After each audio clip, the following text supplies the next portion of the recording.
आज आपण एकदम चविष्ट अशी कच्च्या आंब्याची कँडी बनवत आहोत। जी अशी कँडी किती 1 वर्ष टिकती।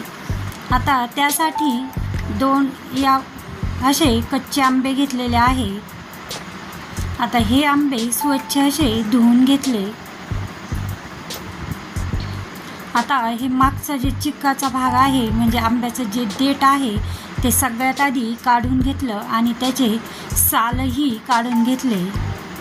आता चाकूनी या आंब्याचे छोटे छोटे तुकडे बनवून घेतले। आता हा आंबा घेताना जास्त आंबट नाही घेतलेला, गोडासा घेतलेला आहे। असे छोटे छोटे असे तुकडे केलेले आहे।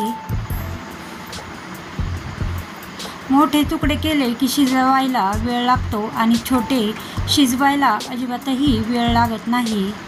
आता ही जी कँडी बनवत आहोत ती कुठल्याही साच्यात किंवा मोल्ड असा घेतलेला नाही। आता यामध्ये 1 ग्लास पाणी टाकलेलं आहे, म्हणजे या आंब्याच्या ज्या फोडी आहे त्या बुडल एवढं पाणी टाकलेलं आहे। आणि आता याच्या 2 शिट्ट्या कमी गॅसमध्ये फक्त 2च शिट्ट्या होऊन दिलेल्या आहे। कच्चा आंबा शिजण्यासाठी अजिबातही वेळ लागत नाही, एकदम सॉफ्ट असा शिजवायचा आहे, म्हणून कमी गॅसमध्ये 2च शिट्ट्या याच्या घेतलेल्या आहे। कमी साहित्यामध्ये एकदम चविष्ट अशा आता ही अशी चाळण घेतलेली आहे। थोडक्यात आपण जी पुरणपोळी बनवण्यासाठी जी चाळण डाळ गाळण्यासाठी घेतो तीच चाळणी घेतलेली आहे आणि त्यात हा शिजलेला कच्चा आंबा टाकलेला आहे। आता थोडं पाणी असेल तर यामध्ये टाकलं तर चालेल, जास्त असलं तर नाही घेतलं तरी चालेल। आता ज्या पद्धतीने आपण डाळ वाटतो त्याच पद्धतीने या आंब्याही मी या पद्धतीने असा वाटून घेत आहे, म्हणजे चाळणीतून गाळून घेत आहे। म्हणजे काही आंब्याला ज्या दशा असतात त्याही या चाळणीतून निघून येत्या। या पद्धतीने दोन्ही आंबे मी या पद्धतीने गाळून घेतलेले आहे। चाळणीतून जाड बुडाची कढाई घेतली, त्या कढाईमध्ये हा जो गाळून घेतलेला शिजलेला कच्चा आंबा आहे तो काढून घेतला। आता मी पुन्हा हा शिजवण्यासाठी घेतलेला आहे, पण आता हा शिजवत असताना याला हलवायचा आहे, म्हणजे खाली न लागू एवढं असं हलवायचं आहे, खाली न लागता। आता हा किती शिजवायचा, आता हा आंबा जो आहे आपण शिजवलेला तो असा सुट्टा म्हणजे त्याला असा चिकटपणा आलेला नाही, म्हणजेच एकजीव झालेला नाही। आता हा थोडासा असा चिकट झाला पाहिजे आणि घट्ट एवढा आपल्याला हा आंबा पुन्हा शिजून घ्यायचा। आता हाही शिजवत असताना कुठे गॅसवर किंवा शेगडीवर बनवत असताना कमी ठेवलेले आहे। आता 5 मिनटं मी या पद्धतीने शिजवल्यानंतर आता यामध्ये आपल्याला मसाले टाकायचे आहे, कँडीसाठी जे मसाले लागतात ते।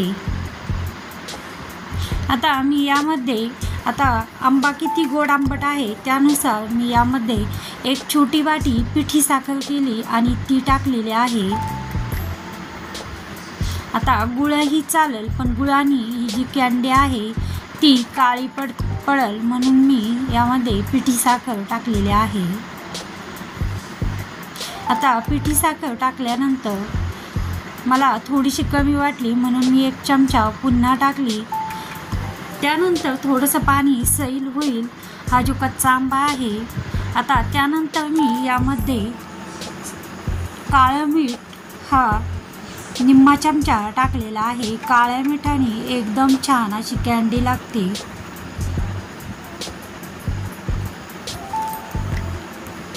आता मी 1 चमचा बडीशोप टाकलेली आहे।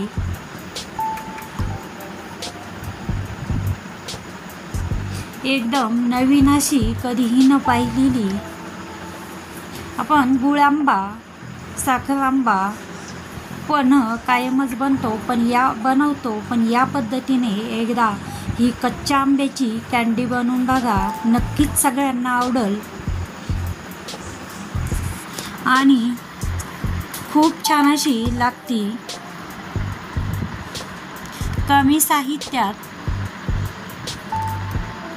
आता बडीशोप टाकल्यानंतर पुन्हा 2 मिनटं मी हलवलं आणि मीठ शिजवताना मी कच्चे आंबे जे शिजवायला टाकलं त्यावेळेस मीठ टाकलेलं नव्हतं, म्हणून चवीनुसार मीठ टाकलं. यामध्ये काळं मीठही टाकलेलं आहे. त्या अंदाजाने चवीनुसार यामध्ये मीठ टाकलं. म्हणजे मी 2 कच्च्या आंब्यासाठी थोडे मोठेच होते, त्यासाठी मी निम्म्या चमच्यालाही कमी असं मीठ टाकलेलं आहे आणि अगदी मापात असं हे मीठ झालेलं आहे. ज्यावेळेस कँडी बनवली त्यावेळेस दोन्हीही मुलांनी लगेच अशी संपवलेली आहे.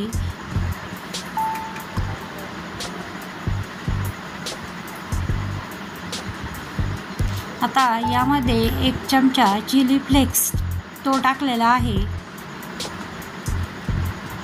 चिली फ्लेक्स टाकल्यानंतर पुन्हा 1 ते 2 मिनटं मी हलवून शिजवून घेतलं.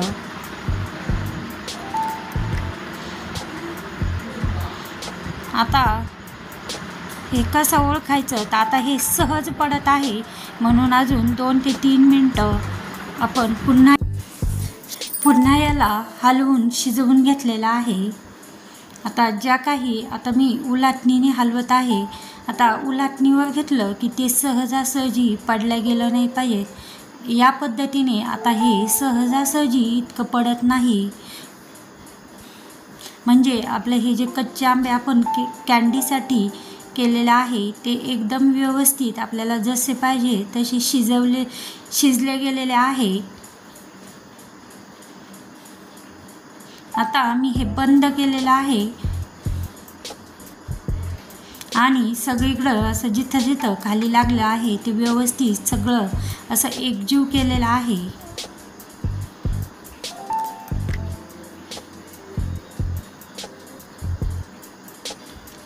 आता हातातही घेऊन पाहिजे. हाताला असं चिकट लागलं की समजायचं शिजलेलं आहे.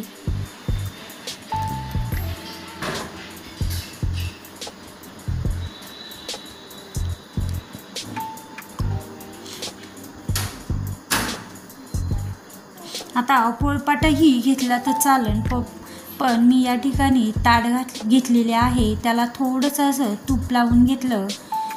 ताट घेतली की वाळत घालायला एकदम सोपं जातं, म्हणून मी हे ताट घेतलेलं आहे. त्याला तूप लावलं आणि हे जे कँडीचं केलेलं आहे मिश्रण ते सगळं या ताटात असं या पद्धतीने थोडंसं जाड असं ठेवायचं आहे. 1 दिवस कडक उन्हामध्ये हे वाळवलं की या पद्धतीने पोळी जशी निघते त्याच पद्धतीने हे वाळवल्यानंतर झालेलं आहे आणि एकदम सॉफ्ट असं झालं. आता हे थोडंसं असं वलचटच असं ठेवलेलं आहे आणि औषधाचं जे झाकण आहे औषधाच्या बाटलीचं ते घेतलं आणि त्याने असं कट केलेलं आहे. औषधाचं जे झाकण असतं ते स्वच्छ आधी धुवून घेतलं आणि मग कट केलेलं आहे. औषधाच्या झाकणाने एकदम छान असं पटकन कट झालं जातं. या पद्धतीने असं हे गोल गोल कट केलेलं आहे. कट केल्यानंतर ही कँडी इतकी छान दिसत होती, जेवढी छान दिसत होती त्याच्या दुप्पट तिपटीने ही एकदम चविष्ट अशी लागती.